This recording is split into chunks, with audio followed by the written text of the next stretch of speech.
Magandang araw mga bayang karerista. Nandito na naman po si Rematista na magbibigay sa inyo ng karera tips and analysis ngayong araw ng Sabado, January 4, 2025. Meron tayong 7 karera ngayong araw na to, so simulan na natin. Race 1, simula ng winner take all event. Isang 3-year-old and above maiden race. Ang pampremero ko rito itong numero 5 Doña Patsy, sasakyan ni JD Huko. Tingin ko 2-horse race to between Waltzing Matilda at Doña Patsy. Pero dito ako kay Doña Patsy dahil tingin ko mas lamang to rito sa race na to. Last run nito mayroon tong 115.4 sa 1200 nitong December 27 lang. Magaling lang yung nakakalaban nito, kaya napagod kakahabol to dun sa limadong si unending race. Isang debanderong kabayo, tingin ko nga di naman na masyadong pinersa to nung last run niya. Baka dito makaraos na tong kabayo na to pag walang nagbigay ng pressure dito. Second choice ko naman itong numero 1 Waltzing Matilda, nasasakyan ni Kelvin Abobo. Ito puro salto inaabot nito nung last run niya. Meron tong 115.6 sa 1200 nitong December 14 lang. Nasigunda nga to dun sa dihadong si Unforgettable.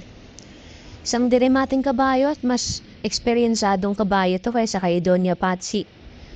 Wala naman ng ibang makakalaban si Doña Patsy kung dito lang kabayo na to. Kaya pagalingan na lang ng discard ito ng mga hinete nila. So first choice ko numero 5 Doña Patsy. Second choice numero 1 Waltzing Matilda.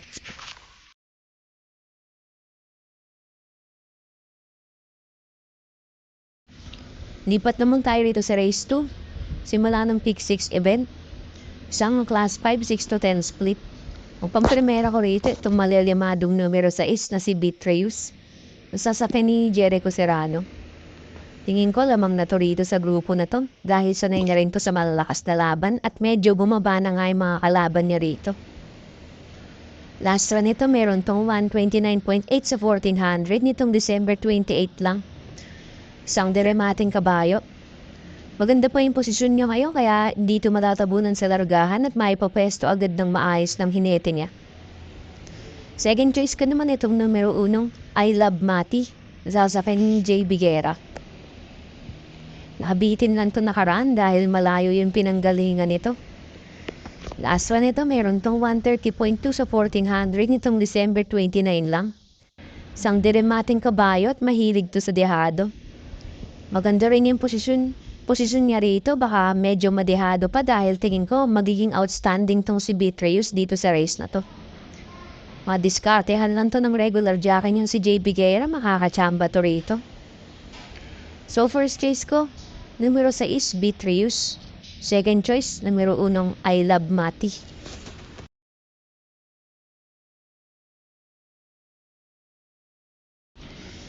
Dito naman tayo sa race 3. Simula ng pick 5 event. Isang class 4, 28 to 33. Ito solo ako rito. Numero 2, Perfect Shot. Masasakyan ni Alison Pabilik. Ang laki ng improvement nitong kabayo na to simula nung sinali to sa mga stakes race. Last run nito meron tong 209.2 sa 2,000 meters. Itong December 15 lang. At lagi nga itong nasisegunda dun sa magaling na alaban niyang si Birchton. Isang diremating kabayo to at ngayon ay nasa normal na race lang siya. Kaya tingin ko lamang na to sa grupo na to. So susuluhin ko na to. Numero 2, Perfect Shot.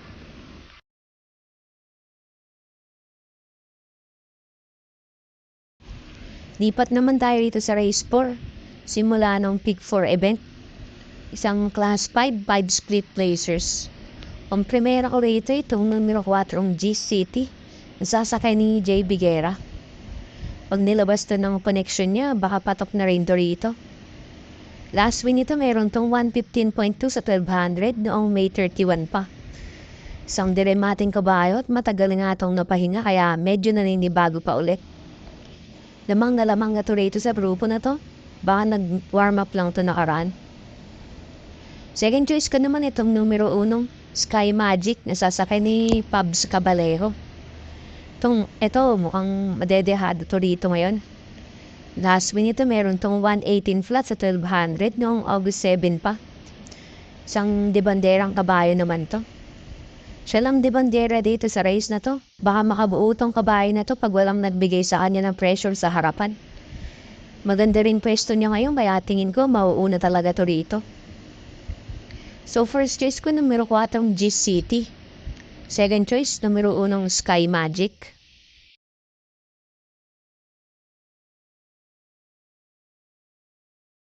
Dito naman tayo sa race 5. Huling extra double para sa araw ng Sabado. Isang class 4, 22 to 27. To solo ako rito. Numero 6 na si Easy Way. Sasakyan ni John Alvin Guse. Mabalik na ulit yung inam ng kabayong to dahil sunod-sunod panalo nito nakaraan. Last win nito meron tong 126.4 sa 1400 nitong December 7 lang. Isang debanderang kabayo at nagamayan ng ato ng jockey niyang si John Alvin Guse. Tingin ko patok to rito. Pag nauna tong kabayo na to. Kaya sosolohin ko na to. Numero 6, Easy Way.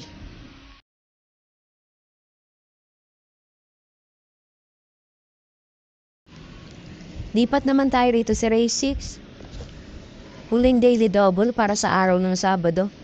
Isang class 4, 16 to 21 split. Ang pampremera ko rito itong numero 5 Modern Verde. Sasakyan ni Dodong Villegas. Ito yung pinakamagulong race ngayong araw na to dahil lahat ng kabayo na tatakbo may panalo rito.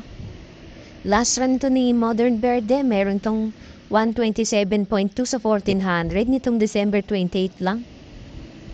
Isang dirimating kabayo at sanay na rin sa mabibigat na laban.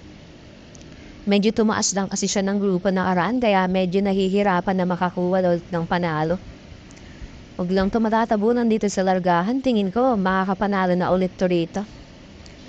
Second choice ko naman itong numero 7 Dreams of the World na sasakyan ni Pati Dilema. Sinubukan na ulit to nakaraan at medyo mainam na nga tinakbo nito last time. Meron tong 114.2 sa 1200 nitong December 27 lang. Isang debanderang kabayo pero pwede rin namang isunod lang dahil may remate rin to. Change jockey ngayon to. Susubukang sakyan ni Pati Dilema. Tingin ko isusunod lang to dahil may matulin ditong kabayo na si Upscale Bell. Madiskartehan lang to ng hinete niya, makakaraos to rito. Third choice ko na rin itong numero 3 na si Upscale Bell. Nasasakyan ni CB Garganta. Magaling din tong kabayo na to. Talagang na-pressure lang nakaraan ni Chocolate Thunder. Last run nito meron tong 127.8 sa 1400 nitong December 29 lang. Isang debanderang kabayo at matibay nga sa harapan to. Tingin ko siyang mauna rito at pag walang nagbigay ng pressure ba makatapos tong kabayo na to. Gamay din to ng regular jockey niyang si CB Garganta. So first choice ko numero 5 Modern Verde. Second choice numero 7 Dreams of the World. At third choice numero 3 Upscale Bell.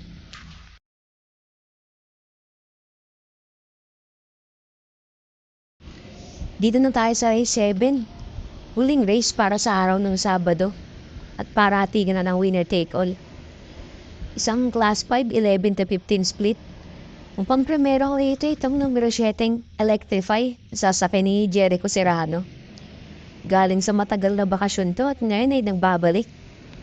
Last win nito meron tong 128.4 sa 1400 nitong October 26 pa. Isang diremating kabayo pero pwede rin namang ibandera dahil binabandera na to ngayon ng hinete niyang si Jericho Serrano. Mababa na to rito sa grupo. Ang ikakataro lang nito yung matagal na pagpapahinga niya dahil baka manibago ulit tong kabayo na to. Second choice ko naman itong pandihado kong numero 5 Laguna de Bay. Nasasakyan ni CP Henson. Mahilig sa dihado tong kabayo na to at palaging natitimbang sa kada laban niya. Last win ito meron tong 114 flat sa 1200 noong November 6 pa. Isang diremating kabayo at sanay na rin sa malalakas na laban. Change jockey ngayon to. Susubukang sakyan ni Jackie Boji Henson. Huwag lang matatabunan sa largahan, tingin ko madedihado to rito. Third choice ko naman itong numero 2 na si Wildcat. Sasakay ni Marlon Laloma. Medyo mainam na tinatakbo nitong kabayo na to noong mga nakaraan. Last run nito meron tong 128.8 sa 1400 nitong December 29 lang. Isang diremating kabayo at sadyang malakas lang nakakalaban nakaraan nito. Kaya medyo nahihirapan siyang manalo. Ngayon medyo bumaba na mga kalaban niya kaya tingin ko kaya niya nang manalo rito sa race na to. So first choice ko numero 7 Electrify. Second choice numero 5 Laguna de Bay. At third choice numero 2 Wildcat.